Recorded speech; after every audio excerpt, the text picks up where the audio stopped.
France Info, 20h, 21h, Jean-Mathieu Pernin. Bonsoir, bienvenue sur France Info où l'actualité ne patiente pas, non elle se presse et nous on l'accompagne dans sa course, une soirée d'information spéciale, très spéciale, même divisée en deux, de 20h30 à 21h. Nous parlerons de la mobilisation de la fonction publique et de 20h à 20h30 de la situation en Catalogne. Et là on vient de recevoir un message et la bande-annonce de Star Wars dans tout ça. Bon, on va attendre un peu que Mariano Rajoy s'exprime. Après, on pourra peut-être parler de cette nouvelle bande-annonce. Et ce soir, donc, nous parlons de la situation en Catalogne. Et autour de la table, nous trouvons José Couso. Bonsoir. Vous êtes porte-parole de l'association Assemblée nationale catalane. José Rosas Alonso, bonsoir. Vous êtes avocat, secrétaire général du Parti socialiste ouvrier espagnol à Paris. Et Alexis Poulain, bonsoir. Bonsoir. Vous êtes journaliste, directeur de la publication du site Le Monde Moderne, spécialiste des questions européennes. Alors, ça y est, c'est fait. Voilà, le président catalan a donc donné son discours tant attendu. Et on va écouter, bien sûr, la parole de Carles Puigdemont qui, ce soir, est à la fois partant et non partant pour l'indépendance. C'est un peu compliqué, on va essayer de démêler ça. On va l'écouter, Carles Puigdemont. J'assume et je vous présente les résultats du référendum face à vous, face à mes concitoyens, de telle sorte que la Catalogne sera un État indépendant sous la forme d'une république. Le gouvernement et moi-même proposons au Parlement la suspension de la déclaration d'indépendance afin que les prochaines semaines, nous puissions commencer un dialogue sans lequel nous ne pourrons pas arriver à une solution conjointe. Nous sommes convaincus fermement que ce moment historique requiert un arrêt de cette escalade. Voilà, Carles Puigdemont devant le Parlement catalan il y a quelques minutes. Alors, José Couso, vous êtes porte-parole donc de l'association Assemblée nationale catalane. Ce soir, c'est quoi pour vous? C'est la concrétisation finalement d'un espoir ou vous êtes un peu déçu, comme on l'a entendu certains militants aussi nationalistes? Pour nous, aujourd'hui, c'est une journée historique. Le président de la Catalogne a fait un constat d'un référendum qui est légitime. Il en a pris en compte le résultat et il a finalisé les mandats qui avaient été déjà donnés depuis le 27 septembre 2015 où les partis indépendantistes avaient la majorité absolue. Mais José Couso, est-ce que c'est pas non plus une déception dans le fait que ça soit pas annoncé dès ce soir, tout de suite, la République catalane, il faut passer aujourd'hui? Elle est annoncée. Maintenant, on ouvre une période de négociations pour tenter de faire venir, maintenant qu'elle est annoncée, qu'on est protégé, de faire venir d'autres médiateurs qui puissent faire parler l'État espagnol avec le gouvernement catalan. Je pense que c'est ça. Alors justement, on va prendre la température sur place avec Isabelle Labéry. Bonsoir. Bonsoir. Bonsoir, vous êtes à Barcelone. Alors comment justement les Catalans, les personnes réunies autour du Parlement catalan ont-ils reçu cette nouvelle et comment ont-ils apprécié ce discours du président catalan? Alors écoutez, il y a un peu de tout, Jean-Mathieu, mais effectivement cet exercice d'équilibrer, c'était pas facile. Il fallait à la fois contenter les indépendantistes les plus radicaux et puis l'autre moitié de la Catalogne qui ne voulait pas de cette indépendance. Et ce soir, on a un peu l'impression que Carles Puigdemont déçoit les deux camps. Vous le disiez, il explique que la Catalogne a gagné le droit d'être un État indépendant, mais il demande de suspendre l'application de cette indépendance quelques semaines. Nous ne sommes pas des délinquants, nous ne sommes pas des fous, nous ne sommes pas des putschistes, nous sommes des personnes normales, a-t-il dit, qui voulons voter et qui étions prêtes à négocier. Jusqu'à 18 fois, c'est ce qu'il a rappelé tout à l'heure, nous avons demandé à Madrid de mettre en place un référendum. Jamais le gouvernement central n'a voulu nous répondre. Cette fois-ci, si tout le monde agit avec la même responsabilité, le conflit peut se résoudre de façon sereine et conjointe. Alors ici, près du Parlement, effectivement, il y a ceux qui entendent les deux parties du discours. Certains qui le disent: aujourd'hui, nous avons atteint notre but, la République catalane est en marche, et puis les autres qui regrettent effectivement, comme l'aile la plus dure de la coalition qui soutient Carles Puigdemont, ceux qui regrettent que cette déclaration ne soit pas immédiate. Isabelle Labéry, quelle est justement l'ambiance autour du Parlement? Est-ce que on reste? Est-ce qu'on en parle? Est-ce que finalement les gens peuvent être déçus, comme vous l'avez dit, et donc sont repartis déjà? Alors pour l'instant, il y a encore beaucoup de monde sur cette place parce que vous savez, les groupes parlementaires continuent de s'exprimer et eh bien leur intervention est retransmise sur un écran géant ici tout près du Parlement. On voit encore quelques drapeaux, mais c'est vrai, l'ambiance est plutôt à la fin de manifestation. Certains ont déjà commencé à replier les drapeaux et à repartir chez eux pour digérer cette nouvelle. Mais l'Espagne vit tard, vous le savez, et on risque de voir encore un peu tard dans la nuit quelques rassemblements ici près du Parlement. Merci beaucoup Isabelle Labéry, on va vous suivre bien sûr tout au long de la soirée. Alors José Rojas Alonso, quand vous avez entendu finalement le président catalan, lui il dit aujourd'hui je souhaite eh bien l'arrêt de l'escalade de la tension. Est-ce que ce qu'il a annoncé ce soir, ça va à votre avis arrêter cette escalade de la tension? Disons que c'est assez curieux de voir le rôle de ce président Puigdemont qui est en fait un pompier pyromane. Il nous dit voilà il considère qu'il a un mandat du Parlement catalan qui est très contestable pour organiser un référendum parce qu'il a été ce vote sur la loi d'organisation du référendum a été fait dans des conditions très contestables. On a un peu la sensation aujourd'hui que monsieur Puigdemont est un gamin qui a joué avec un bâton de dynamite et ça va tous nous exploser à la figure. Pourquoi? Parce que il voit bien que le processus d'indépendance, on ne peut pas l'emmener à très court terme vers une indépendance viable. La Catalogne est tellement imbriquée dans l'Espagne et dans l'Europe qu'il est impossible d'imaginer aujourd'hui une Catalogne indépendante dans de bonnes conditions, à tel point que ce n'est pas les socialistes ou les partis non indépendantistes seulement qui l'ont dit, même l'ancien président de Catalogne, Artur Mas, l'a reconnu. Aujourd'hui, l'indépendance n'est pas possible parce que la Catalogne n'a pas les instruments pour le faire. Et pour cause, elle est dans l'Europe, elle ne peut pas sortir de l'Europe comme ça, ni de l'Espagne. Et juste pour rappel, il faut quand même rappeler que l'Espagne est un État de droit, premièrement. Donc il y a eu des recours qui ont été présentés contre cette loi d'organisation du référendum qui a été déclarée inconstitutionnelle. Donc ce n'est pas, comme on l'a entendu tout à l'heure, un référendum légitime, même si on veut insister pour le dire. Et deuxièmement, contrairement à ce qu'on veut nous faire croire, et les derniers sondages l'ont bien montré, on a une société catalane extrêmement divisée. Et même, je dirais, les derniers sondages avant le référendum ont montré qu'il y avait une majorité de Catalans, selon les sondages, qui étaient contre l'indépendance. Donc aujourd'hui, adopter ce chemin, c'est extrêmement irresponsable, parce que le référendum ne fait rien pour régler les problèmes de la Catalogne. On va y revenir non plus. On va y revenir dans un instant, avec vous notamment, pour continuer à en parler de ce discours du président catalan. Dans un instant, l'info à 20h10, Stéphane Milhomme. La Catalogne a gagné le droit d'être un État indépendant. Le mot a été lâché il y a quelques minutes par Carlos Puigdemont. Le président de cette région d'Espagne s'est adressé au Parlement catalan. Je propose, dit-il, de suspendre la mise en œuvre de cette déclaration d'indépendance pour entamer des discussions afin de parvenir à une solution négociée, comprenez, avec Madrid. Le préfet du Rhône remplacé demain. L'équipe préfectorale profondément renouvelée à la suite de dysfonctionnements. Les suites de la remise en liberté de l'assaillant de Marseille, la veille du double assassinat. Le gouvernement voulait savoir dans quelles circonstances cet homme avait pu être remis en liberté après avoir commis des vols en région lyonnaise.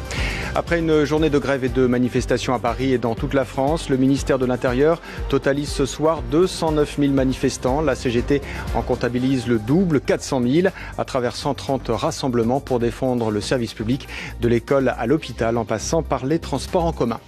Sortir la France des énergies fossiles telles que le charbon, le gaz, le pétrole. L'Assemblée nationale vote la fin de l'exploitation des hydrocarbures. Cette loi doit permettre une cessation progressive d'ici 2040 de la recherche et de l'exploitation des gisements conventionnels et non conventionnels. Et puis pour arriver en Russie, la France affronte ce soir la Biélorussie, un match de qualification pour la Coupe du Monde de foot. Olivier Giroud est titulaire, Kylian Mbappé remplaçant. La suite dès 20h45 au Stade de France et sur France Info. France Info. France Info, 20h, 21h. Jean-Mathieu Pernin. Est-ce la fin donc de cette crise? Apparemment pas du tout, puisque Carles Puigdemont donc a annoncé ce soir une république catalane, mais ensuite qu'il faudra discuter avec le Parlement. C'est assez complexe. Juste Alexis Poulain, ce soir, quand on prend du recul, on se rend compte que est-ce que la Catalogne réussit là où l'Écosse avait échoué?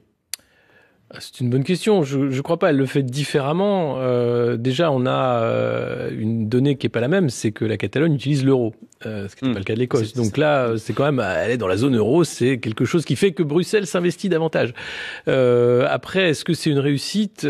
C'est une réussite pour M. Puigdemont, qui est maintenant connu sur la scène internationale, qui va pouvoir effectivement rentrer dans le jeu de la politique intérieure espagnole, pour lui, c'est une réussite. Pour la Catalogne, je sais pas. Reste à voir comment va se mettre en place ce dialogue, déjà, et d'une. C'est la première fois en Europe qu'une région s'autoproclame, comme ça, véritablement, comme ça, médiatiquement. Récemment, oui. Récemment, bien sûr. Dans le cadre de l'Union. Je pense que non, on revient à des heures historiques médiévales, quasiment. Mais pourquoi pas le problème qu'on a, et c'est un hasard du calendrier, c'est qu'aujourd'hui, on avait le comité des régions qui se réunissait à Bruxelles et qui faisait état, en fait, de l'agrandissement des inégalités entre les régions européennes. Et là, l'Europe a du mal à savoir comment faire pour éviter justement ces tensions régionalistes, nationalistes, et faire en sorte que, oui, l'Europe est une force de cohésion. Donc, il faut arriver à gérer les fonds de cohésion. Alors, Rosa Cousteau, je reprends les mots de José Rosas Alonso. Carles Puigdemont est-il un pyromane? Pas du tout. Carles Puigdemont est en train de prendre la volonté populaire, une volonté populaire très large. Imaginez, il y a 80% de la population catalane qui voulait et qui veut un référendum d'autodétermination. Et pourtant, comment vous les jugez justement ces gens qui ont manifesté dimanche, entre 300 et 500 000 personnes à Barcelone? On est une société plurielle, parfaitement plurielle, et cohésionnée en même temps. C'est pas parce qu'il y a une différence d'avis sur certains points qu'une société est fracturée, pas du tout. C'est ça la démocratie. Il y a des gens qui pensent oui, des gens qui pensent non. Et c'est pas pour autant qu'on va se disputer ou on va avoir des gros problèmes. Pas du tout. 80%, ça comprend les gens du non qui sont prêts et qui voulaient, ils veulent, ils ont eu le référendum d'autodétermination. L'autodétermination, je vous signale, elle est dans la Charte des Nations Unies. Elle n'est pas réduite aux situations coloniales. Et vous dites coloniale, vous là. Non, elle n'est pas réduite. D'accord, très bien. Le droit à l'autodétermination n'est pas réduit aux situations coloniales, n'est pas du tout réduite. Il y a plusieurs textes des Nations Unies qui le recueillent, qui ont été ratifiés par l'État espagnol et qui servent à résoudre ça. C'est du sens commun, c'est du sens démocratique. Ça sert à résoudre ces situations. Ça ne sert à rien de dire vous pouvez pas jusqu'au fin du jour. José Rosas Alonso. Non, mais je pense que ça, c'est l'argument de rhétorique qu'on nous sert depuis quelques semaines au niveau des indépendantistes catalans. La vraie réalité, c'est que les Catalans, oui, en majorité, voulaient d'une consultation, mais organisée dans de bonnes conditions. Là, cette consultation du 1er octobre, c'était une farce. C'était une authentique farce. C'est prouvé. C'est-à-dire, il y a même pas eu d'observateurs internationaux capables. Il y avait des observateurs britanniques qui étaient sur place. Capables de certifier. Oui, mais est-ce qu'ils ont confirmé la validité du scrutin? Non. Pour une bonne et simple raison, c'est qu'il n'y avait pas de liste électorale sincère et complète. Il y avait des gens qui votaient n'importe comment. On le sait, il y a eu des gens. On le sait qu'il y a eu des gens qui ont voté 3-4 fois à la même élection. Mais bien sûr que si. Mais bien sûr que si. Ça a été prouvé, ça a été montré.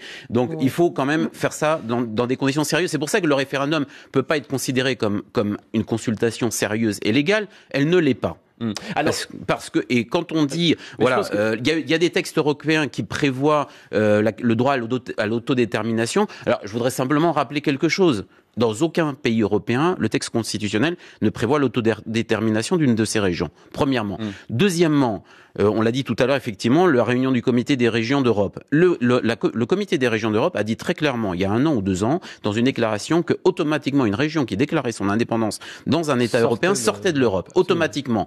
Et les indépendantistes nous vendent cette histoire absolument mensongère, disant, mais vous inquiétez pas, ça va très bien se passer, même si la Catalogne déclare son indépendance, elle va sortir un petit peu de l'Europe, un tout petit peu, et dans quelques mois, elle va rentrer, ce qui est un mensonge. Justement, vous écoutez, comment vous entendez ça, justement, sur l'Europe aujourd'hui?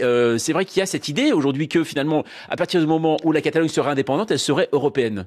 Il faut un processus, tout de même. On ne connaît pas exactement quelles vont être les procédures, mais vous croyez que l'Union européenne a le moindre intérêt que la Catalogne ne soit pas à l'Union européenne? Je ne le pense pas. On n'a pas besoin de crise, on n'a pas besoin que les choses bougent d'une manière inattendue. Monténégro à l'euro. Donc, on peut le garder parfaitement. Monténégro, c'est pas le Kosovo. Oui. C'est une vraie question. Et voilà, il y a tout intérêt. Je pense qu'il y a tout intérêt de l'Union européenne de garder. Qu'après, il y a des procédures de transition, c'est possible. Mais ça irait de l'avant. Moi, je pense que c'est une vraie question. Et c'est le timing qui pose problème. Je pense que la Catalogne a peut-être 30 ans d'avance, 50 ans d'avance. Il y a eu un grand discours de Macron sur l'avenir de l'Europe. L'avenir de l'Europe, c'est peut-être pas les États-nations, c'est peut-être les régions. Mais aujourd'hui, l'Europe n'a pas mis en place les outils, n'a pas mis en place les structures qui permettent cette cohabitation. Et c'est ce que je disais tout à l'heure sur le comité des régions. L'accroissement des inégalités, même avec des fonds structurels d'aide et d'entraide, ça pousse encore plus de nationalisme parce qu'on dit on donne trop aux pays du Sud et nous, pourquoi on paye ? Et finalement, ça aide pas. Donc aujourd'hui, c'est un casse-tête. Comment on peut faire pour que des régions soient économiquement viables et indépendantes ? Toutes ne le pourront pas, mais certaines le pourront. Et comment on fait pour dire, et finalement, l'État-nation n'est peut-être pas le seul référent de l'intégration européenne, et effectivement, la région va peser, mais c'est dangereux de jouer avec ça, avec le brasier encore des Balkans qui n'est pas éteint. José Alonso, comment vous imaginez aujourd'hui la réaction de Madrid ? On sait que Mariano Rajoy a plusieurs armes à sa disposition, dont la suspension, par exemple, de l'autonomie catalane. Il pourrait aller jusque-là, d'après vous ? Si c'est nécessaire, je pense qu'il faudra y réfléchir très sérieusement. C'est-à-dire que quand on a une région avec un gouvernement catalan comme ça qui ne reconnaît plus l'autorité des juridictions espagnoles, moi je l'ai vu il y a quelques jours, le représentant du gouvernement catalan ici qui qualifiait le tribunal constitutionnel espagnol de tribunal politique parce que il avait pris des décisions, y compris contre la célébration d'une réunion du Parlement hier formelle pour déclarer l'indépendance. Je veux dire, il faut un moment se réfléchir 2 secondes au sens des mots et à ce qu'on dit, à la portée de ce qu'on veut faire. Aujourd'hui, la situation, moi je suis juriste, je suis avocat, il y a d'un côté le droit et d'un côté la réalité. Le droit, c'est qu'effectivement, premièrement, on ne peut pas déclarer une indépendance dans ces conditions.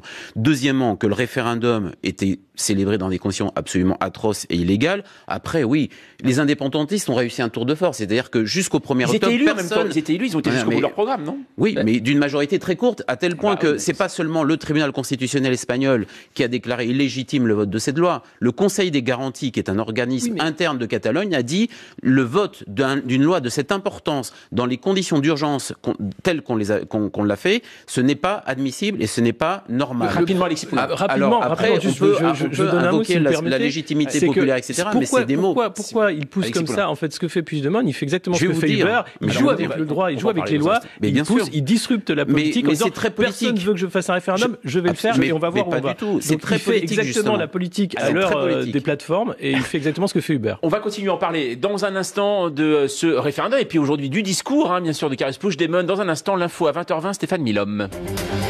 J'assume le mandat selon lequel la Catalogne doit devenir un État indépendant sous la forme d'une république indépendante. Carles Puigdemont prononce le mot que Madrid redoutait depuis la tenue du référendum. Un discours du président de la Catalogne alors que l'Espagne et l'Union européenne l'exhortaient cet après-midi à ne prendre aucune décision irréversible. 209 000 manifestants selon le ministère de l'Intérieur, 400 000 selon la CGT. La guerre des chiffres après 130 manifestations à Paris et dans toute la France. Le point d'orgue d'une journée de grève dans la fonction publique. 17% d'enseignants ont cessé le travail, par exemple, selon l'Éducation nationale, jusqu'à 50% selon les syndicats. À la SNCF, le trafic a été qualifié de normal. Après la remise en liberté du double meurtrier de Marseille, le préfet du Rhône sera remplacé demain. L'équipe préfectorale profondément renouvelée après des dysfonctionnements. Le ministre de l'Intérieur, Gérard Collomb, avait commandé un rapport au lendemain du double assassinat gare Saint-Charles à Marseille, savoir dans quelles circonstances l'homme avait pu être remis en liberté la veille à Lyon après une garde à vue consécutive à des vols. Un rapport alarmant sur la sécurité des centrales nucléaires. 7 experts internationaux mandatés par Greenpeace jugent inquiétante la sécurité dans les centrales en cas d'attaque terroriste. EDF rejette les accusations. Les centrales françaises restent sûres, bien protégées et bien surveillées.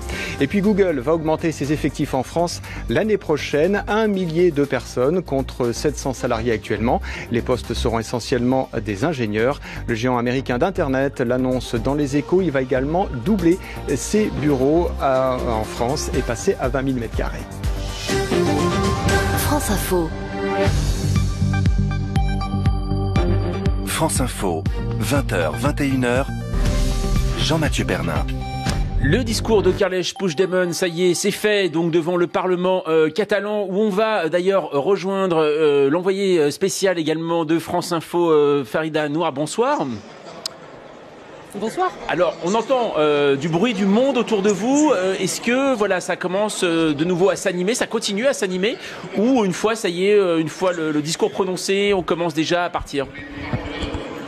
Pour tout vous dire, quelques secondes après le discours, il y avait déjà beaucoup de gens qui ont commencé à partir, et en ce moment, l'allée Luis Companys s'est vidée de moitié. Les indépendantistes qui sont encore là sont un petit peu abasourdis. Il y en a qui sont assis par terre, et puis il y a une petite foule d'indépendantistes qui a rejoint les grilles du Parlement, parce que le Parlement, il est juste en face de cette allée. C'est une énorme déception. Ici, tout le monde pensait que ce soir, la Catalogne serait indépendante, qu'à l'heure où l'on parle, là, tout de suite, elle avait fait sécession. Il a exacerbé les foules, il a exacerbé les gens, il nous a fait tout un historique qu'on était formidable parce qu'on est allé voter, mais au final, il n'y a rien. C'est ce que me disait une indépendantiste déçue qui est partie très vite, comme beaucoup de gens ici, je vous l'ai dit, pratiquement quelques secondes après la fin du discours, un discours qui s'est terminé avec des pouces en bas dans la foule. Ici, on essaie aussi de comprendre ce qui s'est passé, pourquoi Carles Puigdemont a fait marche arrière. Chacun y va de son analyse, et beaucoup ici pointent du doigt, par exemple, David Cameron, qui pour eux, tiendrait la corde dans cette médiation en fait internationale. Ici, les indépendantistes ne comprennent pas, alors ils cherchent un coupable. Merci beaucoup, Farid Anwar. Vous étiez en direct de Barcelone. On vous retrouvera bien sûr tout au long de la soirée. Alors, José Couso, on les entend, donc un peu de déception sur l'incompréhension, mais moi, je voudrais juste vous faire réagir sur cette dépêche qu'on vient de recevoir. Le gouvernement espagnol juge inadmissible une déclaration implicite d'indépendance. Comment vous imaginez les jours à venir? Moi, je pense que maintenant, il y a des cartes que le gouvernement catalan va jouer, des contacts, des médiateurs possibles qui vont se mettre autour d'une table. Je pense qu'il y aura probablement cette suite. Vous pensez un dialogue possible, donc, parce que jusqu'à présent, Madrid avait dit hors de question qu'il y ait un dialogue. C'est pour ça que c'est tellement important d'avoir une déclaration de principe, parce que ça pose l'égalité de face à face, des deux entités qui se regardent en égaux. En 2005, en 2006, avec les socialistes, en 2010, avec la droite, ils ont eu l'opportunité de reconnaître l'autodétermination, les droits d'autodétermination des Catalans. Ça n'a pas été fait. Il a fallu passer par là. Il a fallu, pour tous ces processus il y a 7-10 ans qu'on est comme ça, qu'on travaille sur cette question. Maintenant, elle est sur la table. Maintenant, l'autodétermination de la Catalogne est reconnue par soi-même. Elle est reconnue dans les faits et va être reconnue par une table où les deux parties seront des égaux. Alexis Poulain, on a entendu, là, Farid Anwar nous parlait un nom qu'on n'avait pas entendu depuis très longtemps, c'est-à-dire depuis le Brexit, en fait, justement, ça rappelle aussi des choses. C'est David Cameron, l'ancien Premier ministre britannique, qui pourrait être à la manœuvre. On a dit à un moment que Puigdemont avait retardé son discours à cause d'éventuelles négociations internationales. On a vu quand même Donald Tusk, aujourd'hui, dire vraiment ça serait un drame si vous allez jusqu'au bout. Est-ce que l'Europe est plus impliquée qu'on ne le pense, finalement? Oui. Officieusement, finalement? Officieusement. Diplomatiquement, on va dire que, bien sûr, c'est une affaire espagnole, qu'il n'y a pas d'ingérence, mais ce serait une erreur catastrophique si l'Europe n'était pas dès à présent autour de la table pour mettre tout le monde d'accord et dire attendez, qu'est-ce qui se passe, parce que c'est une affaire européenne, c'est pas une affaire espagnole, contrairement aux apparences. Oui. Et évidemment, un président français peut pas dire on va venir discuter, je vous envoie un ministre, ça se passe pas comme ça. Mais en réalité, c'est une affaire européenne, puisque ce problème de l'indépendance des régions, de la taille d'un échelon démocratique, de qu'est-ce que c'est que une ville, enfin voilà, où on s'arrête finalement à l'indépendance, c'est un problème qui va se poser de plus en plus. Et si on veut pas que ce soit un problème qui soit pris en main par les nationalismes, les populismes et les extrémismes, il faut que l'Europe, il faut que tous les partenaires puissent en parler et dire qu'est-ce que vous voulez, pourquoi vous voulez l'indépendance finalement. José Alonso, ce que disait à l'instant José Couso sur justement ces partis finalement traditionnels, on va dire, dont vous faites partie, par exemple le Parti socialiste ouvrier espagnol, est-ce que c'est pas un peu aussi l'échec des partis traditionnels ce soir? Ça veut dire on voit un parti aujourd'hui qui dirige la région la plus riche d'Espagne et qui aujourd'hui décide de ce qu'il veut faire et qui les met un petit peu sur la touche. Mais je crois qu'il y a une grosse partie de démagogie dans toute cette histoire. C'est-à-dire que d'un côté, on a un Mariano Rajoy qui est un dirigeant notoirement incompétent, et moi j'ai pas peur de le dire, qui sait pas gérer un certain nombre de problèmes, qui est empêtré dans des affaires de corruption dans son propre parti, et qui a trouvé dans cette histoire d'indépendance de Catalogne le prétexte idéal pour ne parler de rien d'autre. On ne parle pas de problèmes économiques et sociaux en Espagne. On ne parle pas du fait que les droits des travailleurs ne sont pas respectés, du fait que beaucoup de salariés se retrouvent aujourd'hui avec des emplois à 400-500 euros, alors qu'avant ils étaient au moins autour de 1000-1100 euros. Voilà la vraie question. Et cette question-là, elle se pose de la même manière en Catalogne. Et là, le gouvernement catalan celui qui déclare l'indépendance aujourd'hui ou qui veut le faire, il a autant de responsabilités que le gouvernement de Rajoy. Pourquoi? Parce que c'est le même parti qui gouverne en Catalogne depuis, j'allais dire, des dizaines d'années. Avec un président, un ancien président de Catalogne, Jordi Pujol, dont toute la famille quasiment est mise en examen, avec un ancien président de Catalogne, Artur Mas, qui est contesté par d'autres partis, et aujourd'hui un Puigdemont, qui est un président occasionnel, il faut le dire quand même, qui a été posé là par des conditions, de pacte politique de la coupe, et qui n'a pas plus de légitimité que n'importe quel député de base de son parti. On comprend bien que, de toute façon, on va continuer, on en parlera bien sûr encore dans les semaines à venir. Merci beaucoup José Roas Alonso d'être passé, merci Rosé Cousseau également, merci Alexis Poulain. On va parler dans un instant de la situation sociale, mais en France, après les manifestations de fonctionnaires, on revient dans quelques minutes.